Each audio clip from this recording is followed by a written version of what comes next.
The clatter of dishes and murmur of conversations formed a familiar backdrop to Sophia Carter's life. She moved through the crystal room, balancing a tray laden with delicate appetizers, her focus unwavering despite the subtle stares and hushed whispers that followed her. It wasn't the life she'd envisioned, but it was a necessary stepping stone. Sophia dreamt of flour-dusted hands, the warm aroma of yeast, and the satisfying clink of a spatula against a mixing bowl. Her dream was a small bakery, a sunlit haven where she could craft culinary masterpieces, not just serve them. Tonight, the crystal room buzzed with a different energy. Matthew Sinclair, the enigmatic CEO of Sinclair Enterprises, was holding court in a private booth. Sophia had glimpsed him a few times, a tall, imposing figure with an air of quiet power.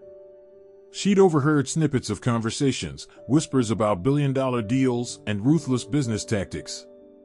He seemed a world away from her, a world of corporate jets, penthouse suites, and high-stakes negotiations. She had no desire to be part of that world. Her world was the comforting warmth of an oven, the delicate dance of creating something beautiful and delicious from simple ingredients.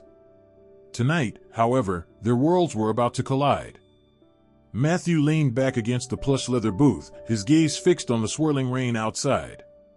He felt a familiar pang of restlessness, a sense of disconnect from the carefully orchestrated life he was supposed to lead. This blind date, another carefully calculated move by his parents to secure the Sinclair legacy, felt like a prison sentence. Then he saw her. Not the polished, perfectly presented woman he'd been expecting, but a waitress, her auburn hair pulled back in a practical braid, her movements precise and efficient as she navigated the crowded restaurant. Something about her, the quiet confidence in her stride, the way she held her head high despite the subtle glances from other diners, intrigued him. He rose slightly, a polite but detached smile playing on his lips. "You're late," he remarked, the words a reflex, an automatic response to the empty seat across from him. Sophia stopped, her emerald eyes widening slightly before narrowing in a look of cool assessment. She glanced down at her uniform, then back at him, a flicker of amusement dancing in her eyes. "Sir," she said, her voice calm but firm, "I believe you've mistaken me for someone else. I work here."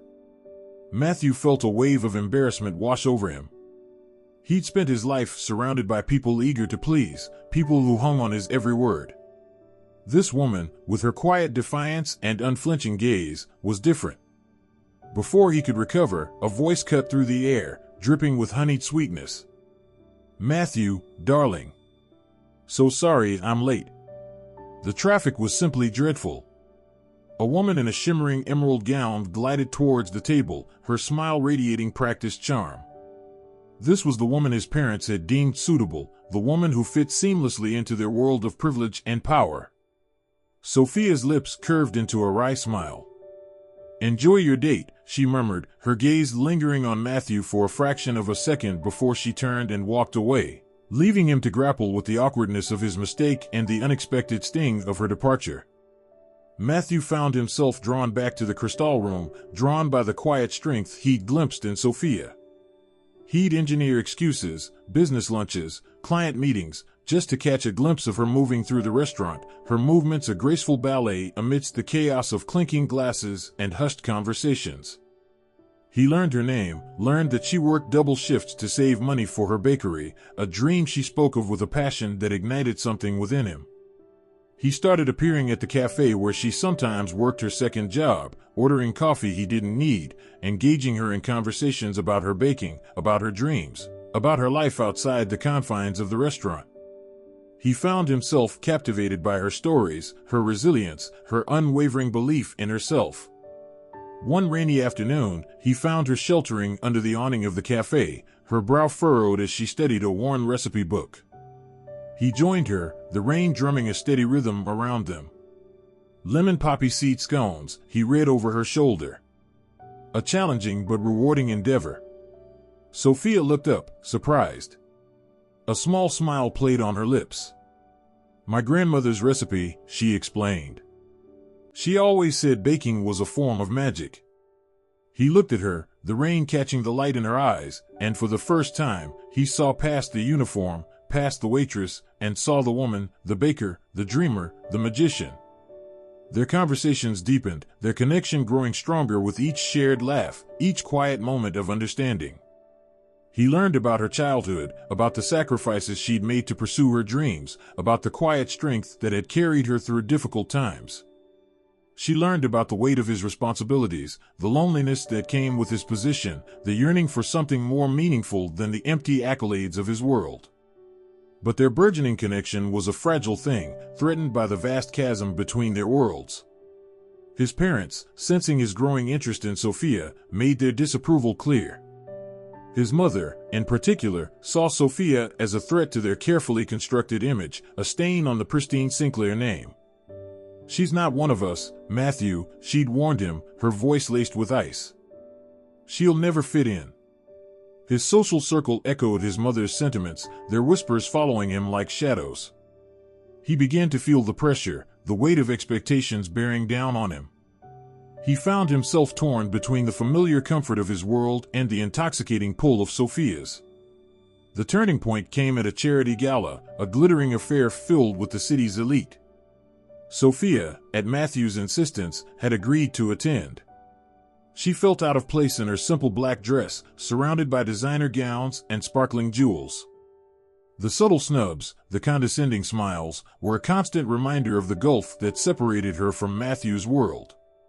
Matthew's mother, elegant and imposing in a crimson gown, cornered Sophia near the champagne fountain. "You're a clever girl, Sophia," she said, her voice a low, menacing purr. "You've managed to capture my son's attention. But don't mistake infatuation for love. He'll tire of you eventually. It's only a matter of time." Sophia's jaw tightened, but she refused to rise to the bait. "I don't need your approval, Mrs. Sinclair," she replied, her voice steady. "I have Matthew's." Mrs. Sinclair's eyes narrowed. "He's blinded by his infatuation," she hissed. "He'll come to his senses. And when he does, you'll be nothing more than a footnote in his life."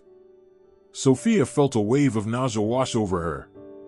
She excused herself and slipped out onto the balcony, the cool night air a welcome reprieve from the stifling atmosphere inside. Tears pricked at her eyes, but she refused to let them fall. She wouldn't let Mrs. Sinclair win. She wouldn't let her poison what she and Matthew had. Matthew found her there, her shoulders slumped, her gaze fixed on the city lights twinkling below. He reached for her hand, his touch gentle but firm. "What's wrong?" Sophia hesitated, then relented, recounting his mother's cruel words. Matthew's jaw clenched, his eyes flashing with anger. "I won't let her hurt you," he said, his voice low and fierce.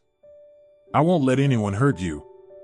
He pulled her into his arms, his embrace a silent promise. In that moment, surrounded by the glittering lights of his world, he made a choice. He wouldn't choose between Sophia and his family, between love and obligation. He would choose a new path, a path where both could coexist. The next morning, Matthew called a press conference. The media, already buzzing with rumors about his relationship with Sophia, flocked to the Sinclair Enterprises headquarters. He stood before them, his usual composure replaced by a quiet determination. "I'm here today to announce my resignation as CEO of Sinclair Enterprises," he began, his voice clear and steady. The room erupted in a cacophony of gasps and whispers. He continued, his gaze unwavering, explaining his decision to step down, to pursue his path, a path that aligned with his values, a path that included Sophia. He spoke of the need for authenticity, for pursuing one's passions, for living a life of purpose rather than simply fulfilling expectations. He acknowledged the risks, the challenges, but his voice held a newfound conviction, a sense of freedom he'd never felt before. The news sent shockwaves through the business world. His parents were furious, his colleagues bewildered, his rivals gleeful. But Matthew didn't care. He had broken free from the gilded cage, had chosen a life of authenticity over a life of gilded emptiness. He went to find Sophia, not at the Crystal Room, but at a small, dilapidated storefront in a quiet corner of the city. He'd helped her secure the lease, had quietly funded the renovations, had watched with pride as her dream began to take shape. He found her inside, her hands covered in flour, her face alight with a passion he'd never seen in any boardroom. The air was thick with the aroma of cinnamon and sugar, a symphony of sweet possibilities. "It's beautiful," he said, his voice filled with awe. Sophia turned, her eyes widening in surprise. "Matthew," she breathed, a smile spreading across her face. "What are you doing here?" He stepped closer, taking her flour-dusted hands in his. "I quit," he said, his voice soft but firm. "I'm free." Tears welled up in Sophia's eyes. You gave up everything?" He shook his head. "I didn't give up anything," he corrected gently. "I gained everything." He looked around the small bakery, at the worn recipe books stacked on the counter, at the gleaming new oven, at the woman he loved, her face radiant with happiness. "This," he said, his voice thick with emotion, "this is real." The transition wasn't easy. Matthew's parents, initially furious, gradually began to understand his decision. They saw the change in him, the newfound sense of purpose, the genuine happiness that radiated from him when he was with Sophia. They still held reservations, clung to their societal expectations, but they began to see the value in a life lived authentically, a life lived for love. His business associates, initially shocked, gradually came to respect his decision. They saw the clarity of his vision, the unwavering commitment to his new path. Some even followed his lead, stepping back from the relentless pursuit of profit to pursue their passions, to rediscover the things that truly mattered. Matthew immersed himself in Sophia's world, learning the nuances of baking, the delicate balance of flavors, the artistry of creating something beautiful from simple ingredients. He discovered a hidden talent for decorating cakes, his precise, meticulous nature translating surprisingly well to the delicate swirls of frosting and intricate sugar flowers. Sophia, in turn, encouraged him to use his business skills for good. Together, they established a small foundation to support aspiring entrepreneurs from disadvantaged backgrounds, providing them with the resources and mentorship they needed to turn their dreams into reality. The first recipient of their foundation support was Elena, a young single mother with a talent for creating artisanal soaps. With Sophia and Matthew's guidance, Elena transformed her kitchen table operation into a thriving business that allowed her to support her family and inspire her daughter to dream big. "You changed my life," Elena told them one day, her eyes bright with tears. "You made me believe I could do this." Matthew smiled, recognizing in Elena the same quiet determination he'd first seen in Sophia. "No," he corrected gently. "You changed your own life. We just gave you the tools." As their bakery flourished, becoming a beloved neighborhood institution known for its warm atmosphere and delectable treats, Matthew and Sophia found their rhythm. They complemented each other perfectly, her creativity balancing his pragmatism, his business acumen enhancing her artistic vision. They built something together that was greater than the sum of its parts, a testament to what can happen when two people from different worlds find common ground. Matthew's parents, after months of cold silence, finally came to visit the bakery. His mother, elegant as ever in her designer suit, looked out of place among the rustic charm of the small shop. But as she watched her son, flour dusting his hands as he carefully decorated a wedding cake, she saw something she'd never seen before, genuine contentment. Mrs. Sinclair approached Sophia, who tensed slightly, bracing herself for another barbed comment. Instead, the older woman surprised her. "He's happy," she said simply, her voice softer than Sophia had ever heard it. "Truly happy." Sophia nodded, a small smile playing on her lips. "Yes," she agreed. "He is." Mrs. Sinclair hesitated, then continued, "I didn't understand before. I thought he needed the world we built for him. I never considered that he might need something else entirely. It wasn't an apology, not quite. But it was a beginning, a fragile bridge being built across the chasm that had separated them. They married, not in a grand cathedral or a luxurious hotel, but in the small garden behind Sophia's bakery, surrounded by the fragrant blooms of lavender and rosemary. The ceremony was simple, intimate, a reflection of the love that had blossomed between them, a love that had defied expectations, a love that had changed them both. Matthew's parents attended, his mother wearing a smile that, while still reserved, held a newfound warmth. His father, who had once refused to discuss his son's foolish decision, raised a glass in toast, his voice gruff with emotion as he spoke of finding happiness and purpose. As the years passed, their lives settled into a rhythm of quiet joy.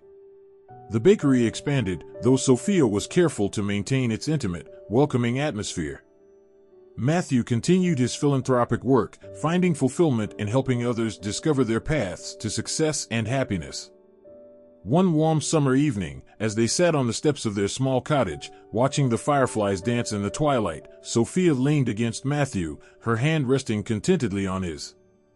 "Who knew," she murmured, "that a mistaken identity could lead to this?" Matthew chuckled, his arm tightening around her. "Sometimes," he said softly, "the best things in life are the unexpected ones." He kissed the top of her head, a sense of quiet contentment settling over him. He'd traded boardrooms for bakeries, mergers for mixing bowls, and in doing so, had discovered a happiness he'd never thought possible. He had found his place in the world, a place where love, laughter, and the aroma of freshly baked bread filled the air, a place where he could truly be himself. And that, he realized, was worth more than all the billions in the world.